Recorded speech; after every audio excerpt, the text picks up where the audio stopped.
হোয়াটসঅ্যাপে কল দিলে কল যায় না, কল দেওয়ার সময় এই প্রবলেমটা দেখাই। আপনি এটা ঠিক করবেন কিভাবে? চলুন আমি সেই প্রসেস দেখিয়ে দিচ্ছি। ভিডিওটি টাইমলাইনে শেয়ার করে রাখুন, অনেক কাজে লাগবে। তো ফার্স্টে আপনার হোয়াটসঅ্যাপ ওপেন করবেন। হোয়াটসঅ্যাপ ওপেন করার পরে আমরা যখন কাউকে ভিডিও কল বা অডিও কল দিতে যাই, অনেকের সামনে কিন্তু এরকম একটা লেখা চলে আসে বা এই প্রবলেমটা ফেস করে।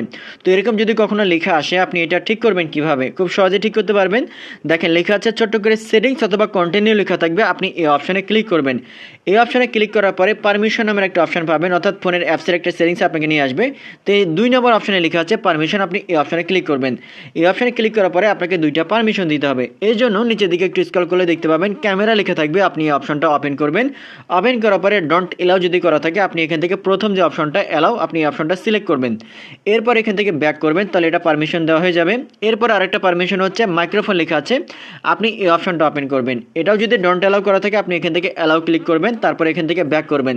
এখন যদি আপনি এখান থেকে ব্যাক করেন, খুব সহজে কিন্তু আপনি কল করতে পারবেন। যেমন আমি এখান থেকে একটু ব্যাক করলাম, দেখতে পাচ্ছেন ব্যাক করার পরে কিন্তু এটা কলিং একটা স্টার্ট হয়ে গেছে, অর্থাৎ কল যাচ্ছে। সো এভাবে খুব সহজে কিন্তু আপনি এই প্রবলেমটা সলভ করার মাধ্যমে আপনি হোয়াটসঅ্যাপে আপনি যে কাউকে আপনি কিন্তু কল করতে পারবেন। ভিডিওটি প্রত্যেকটা হোয়াটসঅ্যাপ ইউজারকারীদের জন্য সো মাচ ইম্পর্টেন্ট।